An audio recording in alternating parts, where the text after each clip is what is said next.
So guys, mga kanyors, this is our part 2 ng ating vlog dito sa Greenstone Game Farm na matatagpuan dito sa Tunga, Balod, Masbate. So ito yung ating busing. Ito kanyang handler, sir. Ano pangalan, sir? Buyet. Buyet Takorda. Takorda. Yan si sir. Ano pangalan, sir? Yeah. Enrico Andrade. Andrade. Di Bakas. Ito yung mga handler dito at mga nag-alaga sa kanilang game farm. So sir, kailan ka nagsimula sa pag-aalaga ng manok? Nag-start kami pag-breed sa manok. Bali 2 years na ngayon. 2 years. Kumbaga 2 years ago. 2 years ago. Kaya nagsimula. Taon na. So ano yung manok na sininimulan mo na alagaan? Ang sinimula namin na i-breed yung kay Martin Escolin. Okay. At saka yung puti ni Jan Laurinio. Okay. Tapos yung online ni Brad na Choco. Sa mga hindi ako familiar lahat sa mga manok na ng pang game farm kasi first time ko to nag-vlog dito sa sa mga nag-alaga ng panglaban na manok. Pero sa mga nakakaalam diyan, sa mga nakapanood ng video na to, please comment down below kung kilala niyo po yung na-mention niya ng mga tao. So ano po sa experience mo, ano yung fulfillment or masaya ka ba sa pag-aalaga ng mga manok? Masaya, kaso ano lang talaga? Medyo challenging.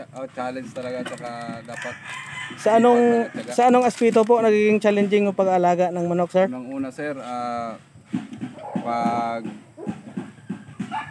breed mo una, tapos i-incubate mo hanggang sa magsisiw. Pag sisiw naman, mahirap din kasi yung baka magkasakit. So napakahirap. Yung stage niya ng growing stage niya from egg to sisiw hanggang sa magiging ganito na kalaki ng mga manok. Andun ang gastos talaga. So ano yung ina-apply niyo, sir, yung management para maiwasan yung sakit? Ano yung ginagawa niyo sa manok? Una-una prevention kami, nagabakuna kami sa sisiw, sa vaccine. Nagbabaksin kami. Then pag nasa rinse na, hindi mo maiwasan, minsan may nasisipon. Ngayon pag may nasisipon, automatically ina-out na namin. Then so ano na siya, yung tawag dito, yung para hindi makahawa. Gina-isolate nyo na siya. Isolate mo na siya. Then ipa-plasing mo na siya sa gamot sa tubig para hindi na mahawaan yung iba. So ngayon mga ilang broodcock na yung meron kayo dito ngayon? Mga stag. Sang nagligad tuig mga nakaraang taon, bali nakaproduce kami ng mga hundreds, mga 100. Opo. So in just 1 year? Opo. So ang dami, no? Pero yung iba naman, may dati na ba na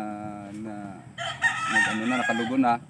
So hanggang sa nagdami sinda. So ito si Sir, siya yung handler o gapper. At saka gapper ko. Ito yung ito yung mas kilala ng manok talaga siya. Araw-araw oras siya nakikita ng manok. Silang tatlo. Bali 4 sila. Silang nag-ano dito. So siya sa sisiuman, siya sa malaki. So sa experience nyo, sir, hindi pa kayo nahirapan sa halimbawa babantayan nyo na. So may pagkakataon ba na nawala yung manok or namatayan kayo ng manok? Ano yung experience mo, sir, na mahirap? Mayroon din na namatay kasi okay naman. Pero walang nanguha ng manok dito? Wala naman nanakaw dito? Yun. Takot siguro. Sa inyo, sir, ano yung experience sa pag-alaga ng manok? Kumusta yung may manok ba kayo na parang suplado to ng manok? Meron. So yun nga sabi nila, yung pag-alaga ng manok, parang nag-alaga ka rin ng bata. Take good care, kumbaga parang ingatan mo talaga siya kasi yun nga. Tiyaga lang talaga. Actually yung manok dati yung pinagsisilusan ng misis ninyo natin. Sa mga kasi minsan daw ang misis hindi na mahimas yung misis pero yung manok. Maaga pa lang, himas na. Yun nakakatawa yung mga jokes sa about sa. So tanong, sir, 5 years from now, so ano po yung nakikita mo? May i-extend pa ba ito or dito na to? O ano yung 5 years from now yung goal mo na mangyayari dito sa inyong farm? si Brad nagpaplano talaga yun na maglilipat na kung marami na bang ma-produce. Oo. So nagaplano siya na mag-extend kami doon Extend. sa Oo. doon para Expansion. Kasi habang dumadami.